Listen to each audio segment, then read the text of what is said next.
Hey, what is up, everybody? Welcome inside the Guilty as Charged podcast. My name is Steven, and I am your host.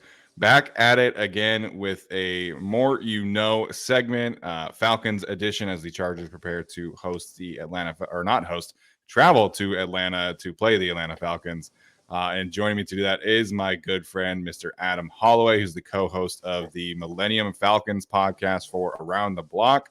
Adam, thanks for taking the time to join me today, man. How are you doing? Good, man. Yeah, it was a no-brainer. Anytime I could, kick up with you and talk some ball, definitely had to take advantage of that. Yeah, absolutely. Obviously, been following each other for a few years as we, talk about the draft and talk about, Ohio State as well. You big Ohio State fan up there in Canada, so it's been That good iconic vibes. Rose Bowl. I know, man. I know. You Yeah. just had to go. You just had to go with Braxton over there, just going nuclear. It was an incredible game, but Yeah. obviously Utah fell just short. But it was a lot of fun. Hmm. Yeah, so here to talk about the Falcons, obviously, as we prepare for this Week 9 matchup. The Atlanta Falcons sitting at 4-4, Chargers at 4-3. I'm a big vibes person. I like to have realistic expectations and kind of adjust them as we go. A lot of people expecting the Falcons to not be very good heading into this season. Now they're sitting at 4-4, atop of the NFC South. So first and foremost, Adam, what's kind of the vibe around the Falcons and amongst Falcons fans right now?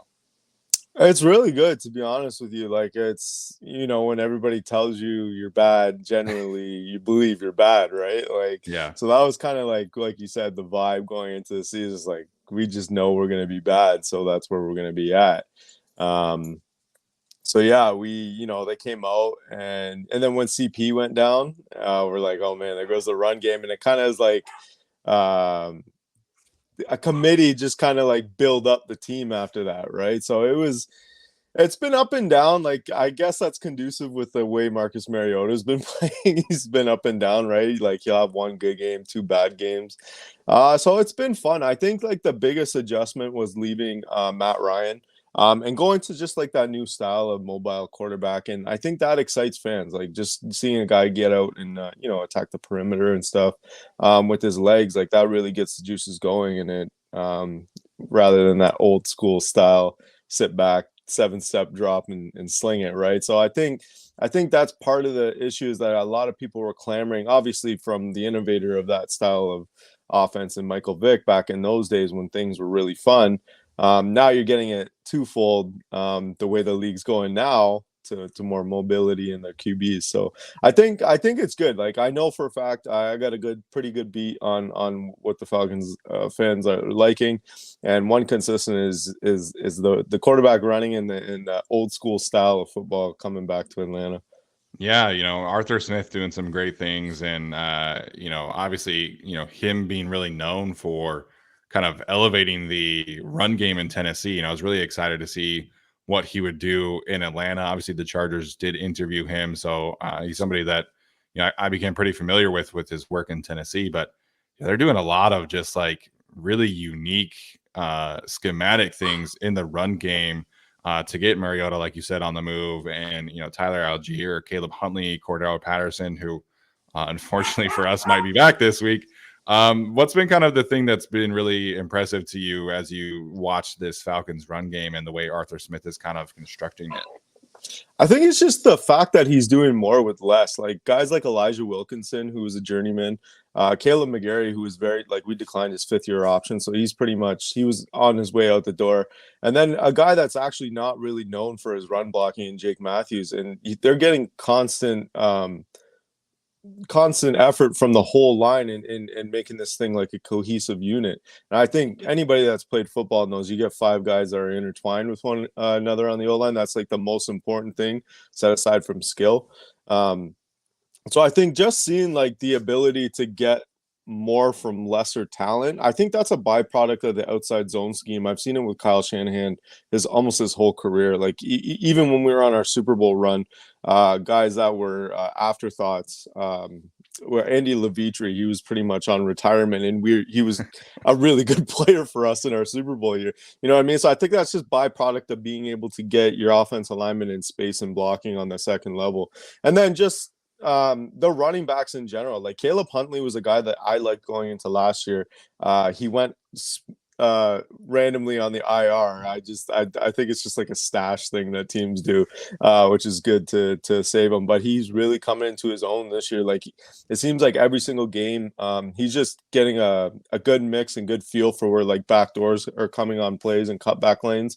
And he's just a thumper. Like if 8 yards are blocked, he's going to get every single 8 yard of that, and he's going to thump you at the end of it too. But he also has like decisive speed as well. So it's been fun, and I think CP going down kind of really made that room come to light.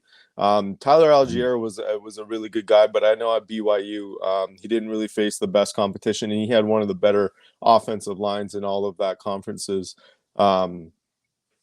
group play. I mean, like Tyler Algier, there was a lot people didn't know. I know Nate Tice loved him in the outside zone style scheme. But there was just he lacked the ideal speed, but he's like his one cut ability has been great too.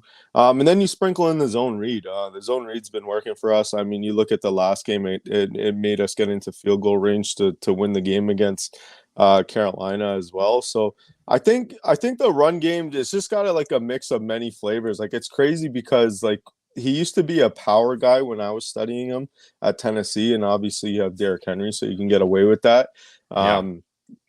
But now he's just like strictly an outside zone guy, and we're just like hitting that thing. And I think it looks really good. But we'll maybe we'll talk about the pass game later. But the run game, it looks really good. It looks really good, and it's and I think that'll be like I was talking earlier this morning on a Spaces. Like if Atlanta's going to win this game, it's because they were able to get ball control and get what they wanted in the run game there. Yeah, absolutely. I do agree with that. In terms of the passing game, as somebody who has a lot of Kyle Pitts dynasty shares, I do have to talk about this passing game. I apologize if there's some background noise going on, but is last week's performance for Kyle Pitts in this passing game kind of something to build upon, or do you think that was just kind of that specific game plan? Where does Marcus Mariota fit into like this passing game as a whole, do you think? He's been up and down, like I said at the beginning. Like he's been so inconsistent, and that's why it's hard for me. Like if he strings together a good game against the Chargers, it'll probably be the first time this season that he's put together 2 good games, right? I know a lot of Falcons fans have been saying like Carolina's got a good pass D, and they do, but like I just feel like you build within to beat your division, right?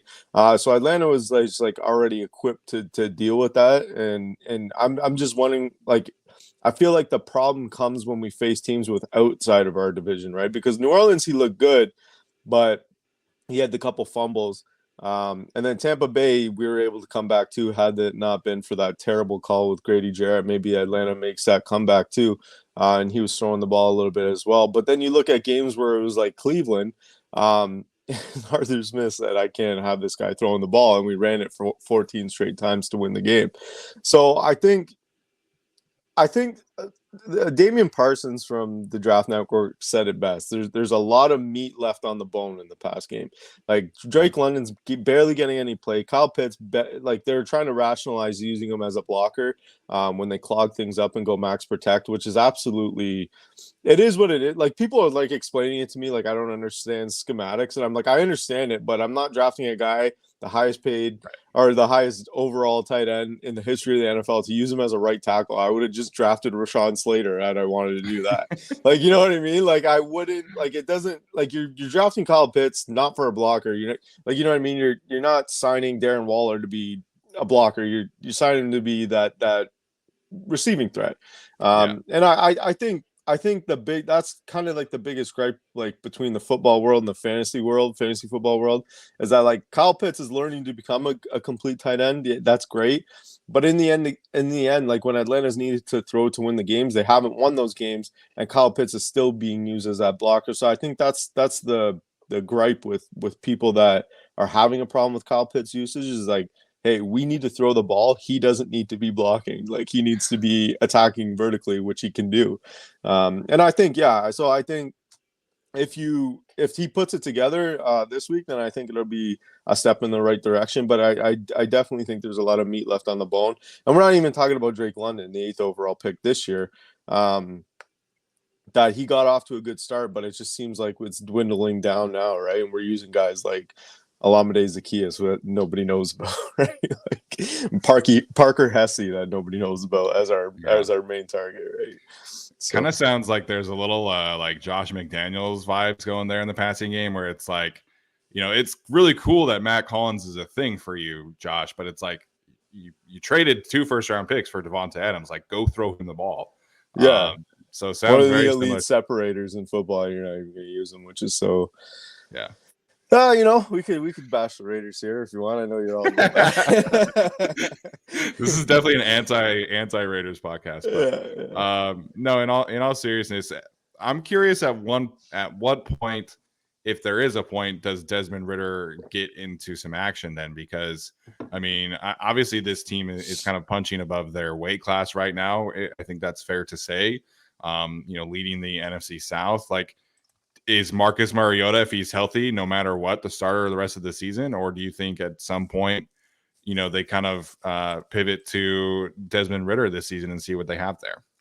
So I think there was like a midpoint. I think this was about it. The Chargers, the second Chargers game, or the Chargers game, where Atlanta goes on a roll of Carolina, Chicago, Washington, Pittsburgh, and then bye, right? I think at that point, if Atlanta stays above 500 through those games, which those are all certainly winnable games for Atlanta, 100%. Then I think Marcus Mariota is just going to play the rest of the season. If you agree with that or not, like, but I think it's hard for you to bench a guy if you're playing above 500 or at 500, and there's a chance, especially how weak the division is right now, that you could make that playoff and not be like a character builder for the team going forward, right? Like, obviously this isn't the final product of what we're doing. Our defense is really bad. There's holes all over the offensive line. Like I said, we're doing less with more, but ideally you want to do more with less, right?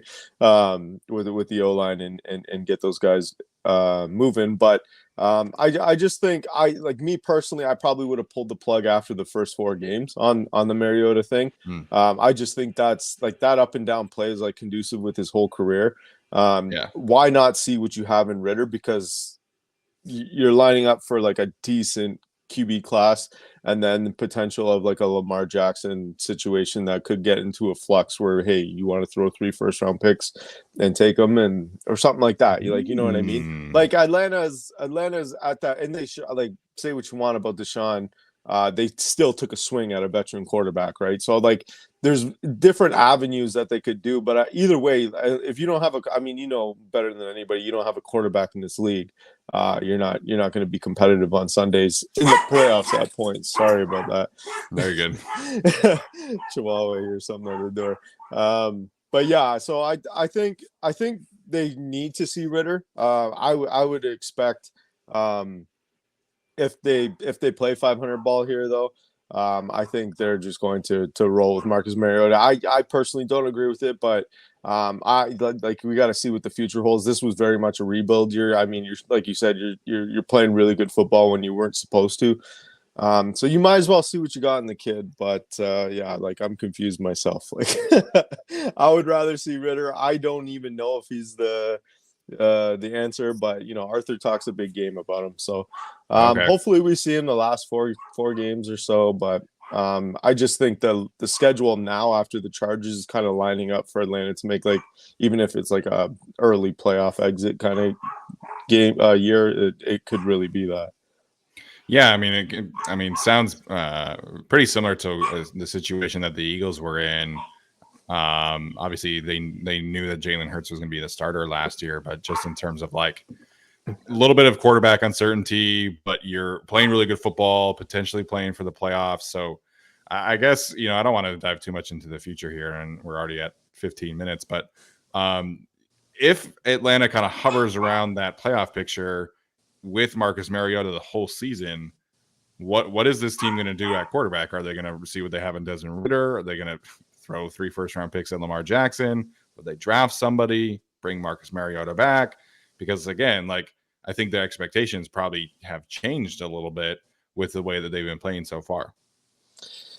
Yeah, I like the biggest problem is too, like, is like I said this earlier, and people are like, "Oh, why would you say this?" But this is the biggest stretch of Marcus Mariota's career when he's not been hurt, right?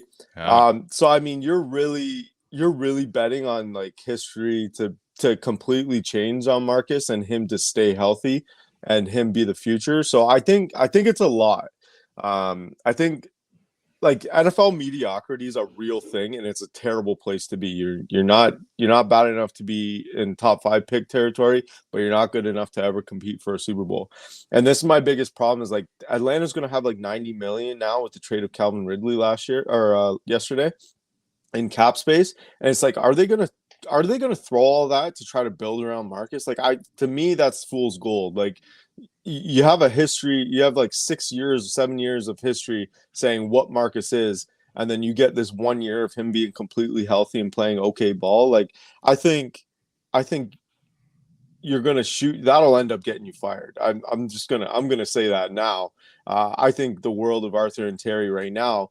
But if you're gonna put yourself on the wagon of Marcus Mariota is going to be good now, right, and healthy, I think that's a good way to get fired. Like, that's just me personally. I would think like they were singing the praises of Desmond Ridder, and Ridder looked really really good in the scheme in the preseason. So I think we just need to see him live bullets, right? Like, we got to see him against NFL defenses that are scheming against him, and not against just basic cover 2 concepts in the preseason, right? Yeah. So yeah, I think Atlanta's in a rough spot. Like, it really is, because you don't want to pull them. Like, say they beat Carolina, Chicago, Washington. They go on a 3-1. Say they lose to the Chargers, they go 3-1. So now they're 7-5. Going into the bye, they look real pretty. How can you pull Marcus and be like, hey, now we're gonna see what the rookie's gonna do, and then you lose those 4 games, right? You're kind of trying to build a culture, but you're also trying to see what the future has. So I think if Atlanta, like, for whatever reason, drops one to Chicago because Justin Fields comes back to Atlanta and says, hey, F you for not taking me, and he goes crazy, and Washington is like the revenge game for Carson Wentz, or Tyler Heineke or whoever, and something happens and Atlanta drops those games, or Carolina beats them, PJ Walker comes back and says, hey, I got something for you this time, and Atlanta drops those and goes 0-4 the next 4 games, then yeah, I think it'll be Desmond Ridder time. But I just, it's hard because you want to build a culture as well as Prepare for the see future. what you got, right? So it's tough. Yeah. We all can't be lucky and hit a home run with our quarterback. Well, I mean, right now the Chargers need some better help around the quarterback, but is what it is. All right, let's shift gears here and talk about this defense. I mean, obviously Dean P's been around the block. Everybody kind of knows what he does, but you mentioned just kind of the lack of talent. Obviously, AJ Terrell is injured. Casey Hayward is injured. Grady Jarrett, like the only thing that you're hanging your hat on defense right now, or what's kind of the stock right now of the defense? Yeah, like, Grady's probably playing his best football that I've seen him play since the Super Bowl run. He's just completely unblockable. And I was talking about it earlier too. Like, I'm really looking for, like, I know Zion. I keep tabs obviously with all your guys' updates. I know Zion's playing really good football. So I'm really curious to see where he's going. But Atlanta's got another interior D lineman that's actually really, he's the guy I've been singing the praises for.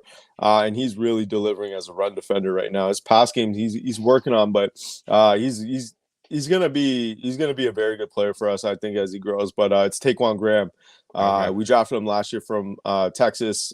His raw score was like 9.9. Like, he was absolute freak, long, fast. His 3-cone was ridiculous, but he has been unblockable in the run game. Like, he absolutely blows up everything. Just as he's a 300 pounder too. He's not no 340, 330. He's a 300 pounder. I talked to I'm not sure if you talked to him. his trainer Eddie McGilvra. Did you have a conversation Sure with him did. about Yep. pass rush? Yeah. So Eddie, Yep. yeah, he's out your way. God, you West Coast guys are so lucky. But but so I had a conversation with him, and he was just saying like the biggest thing with Taquan Graham is like his hands when he hits you, like if you feel it the next day. Like that's how heavy his hands are. And he's just a horse, man. So I'm really curious. They're really going heavy with Grady and Taquan in the middle. I think where teams take advantage of Atlanta is when one of those two are off the field. That's when things get a little rough. A little We're like dicey. the backups aren't that hot. They're mostly undrafted free agent guys. But yeah, we're going through it with the linebackers as well. Rashawn Evans playing okay. Mikael Walker's new with the mic with the green dot. He's playing well, but not super. And then Troy Anderson is very raw as well. But in terms of guys, like Richie Grant's coming into his own, but he's still got his lapses. But yeah, there's not much. Lorenzo Carter's playing good all around ball, but as a pass rusher, he leaves more to be desired. AK has his flashes. Arnold Ebiketie out of Penn State, we drafted him. Mm-hmm. He definitely has his flashes as well. I think that's a matchup to watch against your guys' right tackle. I know in the past you haven't been a big fan of him, right? Was that him? Yeah, Trey Pipkins, but he's playing really well this year, man. Oh, is he? Okay, yeah. So he worked with Duke all summer long, and apparently Duke is just a miracle worker. Oh, okay, that's good. That's good then. But yeah, that'll be a good test for AK then because he's really coming off that edge. Working well. He hasn't been the sack numbers haven't been there, but I think in terms of rookies, he's one of the best pass rush win rate guys out there. So yeah, he's coming on. We're just not there yet. All the resources. I mean, we spent two top 10 picks on skill position guys on offense. And it shows, you know what I mean? Edge rushers historically take a long time again. We're not all lucky to have Joey Bosa or Khalil Mack, but to develop them, it takes a little bit of time. So Arnold Ebiketie is just not there yet. D'Angelo Malone's a really good depth piece, but like I said, we're just not there yet. We're still that's where you really see the rebuild that Atlanta's in is in that defense. They've been really good, bend but don't break. But when you have the whole shot king and Justin Herbert out there, it's going to be real tough in our cover two to see what's happening there. So they do mostly. Is it like do they do full like Tampa 2, or is it mostly cover 2 stuff? Yeah, they're sitting in Tampa 2 a lot this year. Cover 3 has been a really strong coverage for them this year, which is so crazy because the league's going away from it, and it's like they feel like they need a guy in the box. I'm assuming because. Yeah, I'm assuming that's what they want, but I thought they would be more of a cover 1 scheme kind of guy just from what Nick Saban does, and obviously Dean Pease being from that tree.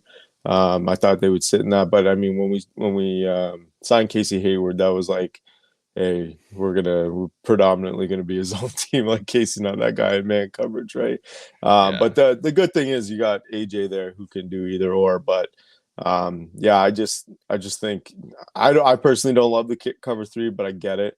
But yeah, that's where we've been. That in the cover 2 man, which scares the hell out of me against you guys. So it shouldn't in terms of the receivers. All of our receivers are injured right now. So yeah, we're trying to figure out the injury report. Is Mike Williams down this week? So Mike Williams will not play this week. He's dealing with a high ankle sprain from last week. So I guess on the optimistic side, if he plays next week, that would probably be like best case scenario. Gotcha.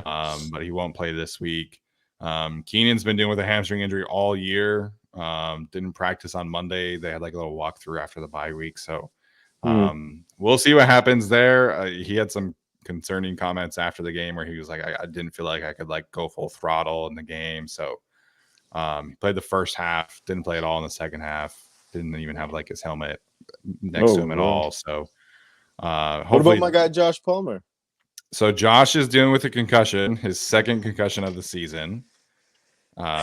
So I've reached out to a few people within the building and outside of the building, and there's basically, it sounds like he's like a 50-50 chance of playing this week. So I gotta see him, man. He's from a lot of people. I don't know even if Chargers people know it, but so he is Canadian. Yeah, yeah. But he played football 20 minutes away from me, and so where my son plays football now. Gotcha. So Okay. they're called the Burlington Stampeders. That's where he played. I think on his Instagram he's got an old picture of it. And Burlington Uh-huh. Stampeders claim him like crazy. Like he's all over there. He's like, hey, this guy played for us. But yeah, he's always a guy that I've kept tabs on and absolutely love. He actually trains here with Quincy Vaughn. I don't know if people know him, but so he plays for North Dakota State. So Okay. he trains in the winters or in the summer here for a little bit with him. Yeah, they did the Chargers media team did like a homecoming series on Josh Palmer growing up back up to Canada. So No I'll way! have I'll have to to check that yeah, out. I'll have to send you Yeah. the link to that. But yeah, man, the three of them have played like 12 snaps together on the season. Like it's just been, left and right injuries for the Chargers offense this year, which is so frustrating. And obviously, Justin's doing with his own thing. So Yeah. if those three are not playing, man, it's like DeAndre You're, Carter, who's a career special teamer, and Michael Bandy's undrafted free agent, and Jason Moore, undrafted free agent. So it could be pretty ugly without those three guys in there. But is Eckler playing though? yeah, Eckler will play. Sony Michel's healthy. Isaiah Spiller should play a decent amount this week after getting his feet wet a little bit before the bye. So I thought your guys' biggest advantage was Austin Eckler versus basically anybody on the Falcons defense. So if you have him in fantasy, I'd probably start him. I I mean, you do probably, I mean, anyways. you're probably starting Austin Eckler anyway. But Eckler's been, I mean, he's on pace for like 100 catches this year. It's just, Yeah, he'll probably have 100 catches this game. I'm not even lying. That's like our flats are wide open, and if I was Herbert, I'd just take it. Like yeah, our tackling in space has been a little bit rough this year. And you have one of the most elusive backs. So I mean, yeah, what I mean? Something's got to give there. yeah. I mean, Justin has a quick trigger in general, right? Like he goes through his reads just like so quickly. Stupid quick, yeah. But now, like without the receivers being healthy, it's just been like, I'm not even going to do this. I'm just going straight to Austin Eckler, read number 4, like Austin in the flat, and like let's see what happens. And that's That'll why win you this game. That's why I can guarantee you that. But it should be fun. I mean, obviously, I think both of these teams are going to try and run the ball. I mean, the Chargers have not really been able to do it very successfully, but again, not having any healthy receivers is probably going to push them to try and establish a run a little bit. So I have a feeling that this game is going to hit the under. I don't know about you. I'm not expecting a ton of points. I think both teams, again, probably doing ball control, but general sense, where's your head at heading into this matchup in terms of the outcome? The outcome, it would be if Atlanta can run the ball, then I think we got a shot. Like if you get into a run game versus our run game, I think that heavily favors Atlanta. Mm-hmm. But I know you guys, you're telling me that your receivers are not there, but I just think Atlanta's so banged up in the secondary. Like even our state, like we have Richie Grant, but Jalen Hawkins has been suffering from some injuries as well. I don't even know if AJ Terrell is going to play this week. So like as bad as you guys are on the receiver core, our corners are right there with you. We got undrafted free agent. We got a kid from Canada playing significant snaps. And I'm talking from the CFL. I'm not talking about just being from Canada. Not like Josh Palmer. Yeah. So like he's been okay, but ideally you don't want that guy playing significant snaps. So I think I don't know, man. Like I think you guys. I personally think Justin Herbert's going to be able to get what he wants in the pass game. I know that'll probably be a ringing endorsement for you since I know you guys receivers are down a little bit.